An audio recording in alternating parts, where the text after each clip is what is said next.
سلام العائلة، نتمنى هذا الفيديو يلقاكم في أطيب الأحوال وبصحة جيدة. نبداو الفيديو ديالنا دائما بالصلاة والسلام على نبينا محمد وعلى آله وصحبه أجمعين. نقول بسم الله. اليوم حبيباتي بغيت نقدم لكم لي كاب كيك. هذه وصفة إسبانية، يعني صحيحة إسبانية 100%. هنا تنوريكم المقادير. بالنسبة لي أنا هنا غناخد واحد الرشيشة ديال الملحة دائما في الحلويات لتصحيح الذوق. كيف عندي هنايا السكر الفاني. انا غنبدا معكم وميم طون نقول لكم المقادير. ودائما بالنسبه للوصفات ديال الحلويات او المعجنات غتلقاوهم مكتوبين في صندوق الوصف بكل التفاصيل وبكل دقه. هنا خديت 5 ديال ديال البيض. عندي 3 عاديين، ما بقاش عندي البيض، كملت بجوج بلديين. ديروا 5 البيضات نتوما عاديين. هنايا دائما تنديروا البيض بالنسبه البنيتات المبتدئات واللي يلاه مقبلات على الزواج، من الافضل انكم ديروا واحد الزلافه ديروا فيها البيض، باش الا كانت وحده خاسره ما تخسرش لكم المقادير كلشي. هنا ضفت هذوك 5 البيضات وطربتهم شويه حتى رغوا لي الخليط. دابا تنضيف السكر. بالنسبه للسكر ضفت كاس الاول بالتدريج، ما ديروش دفعه واحده باش ما يهبطش معكم البيض وباش يذوب معكم السكر. هي في الوصفه فيها 5 البيضات وجوج كيسان ديال السكر. انايا تنحاول نقص الحلاوه. درت كاس الاول عامر والكاس الثاني كاس الا ربع. حاولوا تنقصوا ولا كاس ونص ديال السكر. هنا ضفت معلقه كبيره عامره ديال الفاني او مسحوق الفاني. ممكن نتوما ديروا واحد الفانية ولا جوج. هنايا كذلك بغيت نسمو بالحامض.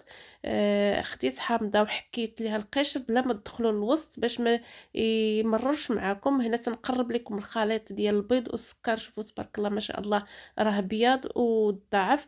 في هذا الحين تنقصوا الضرب الكهربائي للسرعه 1. وتنبداو نضيفوا الزيت بحال الخويط، بحال غنطلعوا مايونيز باش ما يهبطش معكم الخليط ديال البيض والسكر.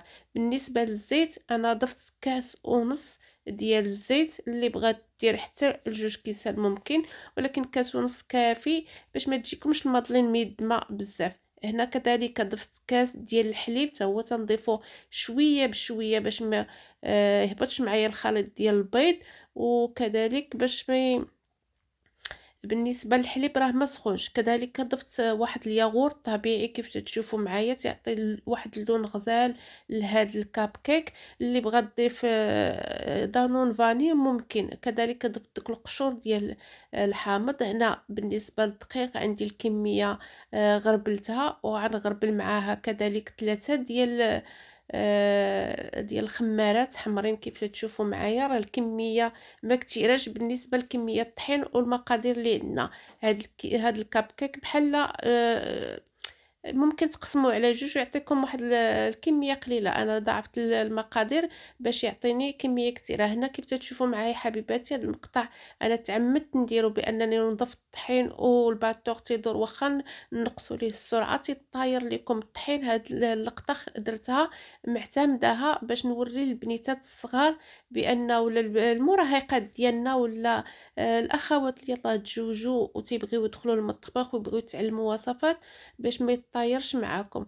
انا وريتكم هاد اللقطه. من الاحسن ديروا بحال هكا، ديروا نسبه ديال الدقيق عيب التدريج. كل مره تضيفوا واحد شويه وتطحنوا، ولكن من الاحسن انكم تخلطوها بواحد سباتيلا ولا بهذاك الفوي ديال اليد. عاد تخدموا الباتور وممكن كاع تحيدوا في هذه المرحله من بعد ما طلعتوا البيض تحيدوا الباتور وتخدموا عيب الفوي ديال اليد ولا بالسباتيلا. هنا هانتوما تشوفوا دابا انا راه نكب الدقيق ونحركو بسباتيلا وعاد نخدم الباتور باش ما يطايرش معكم الدقيق وتولي الكوزينه والباتور كله طحين بيض.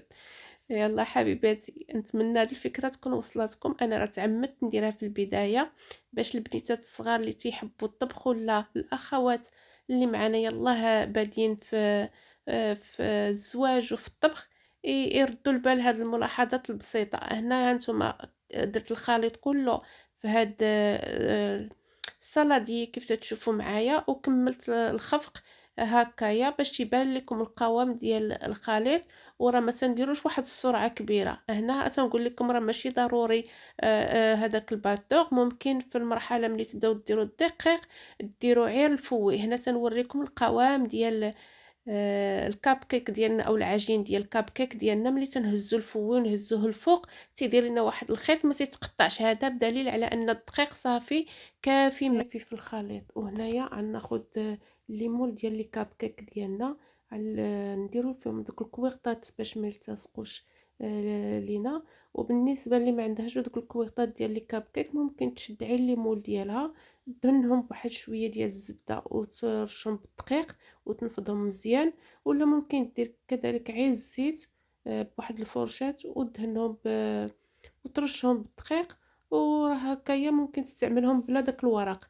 انا بالنسبه ليا عندي الورق، تنضيفوا الليمون ديالي وهنا تنصب الخليط. نتمنى تشوفوا القوام ديالو كيفاش داير، تحاولوا هزوا يديكم الفوق كيف تشوفوا معايا باش تدخلوا واحد النسبه ديال الهواء في الخليط باش لي كاب كيك ديالكم يجيكم فشفشين ومهويين وخاويين من الداخل، تيجيو طريين رائعين في المذاق ديالهم ولا في القوام ديالهم.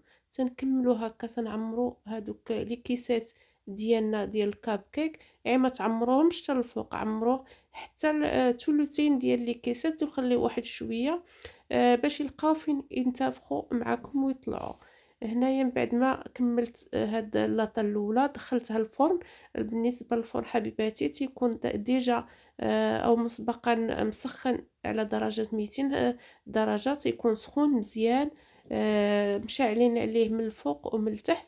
من بعد من كملت هذيك اللاطه دخلتها الفرن ساخن مده ديال 5 دقائق على 200 درجه. من بعد تنخفض الحراره ل 180، ودائما كيف تنقول لكم شاعله الفران من الفوق ومن التحت باش يعطيكم داك اللون الجميل وينتفخوا معكم.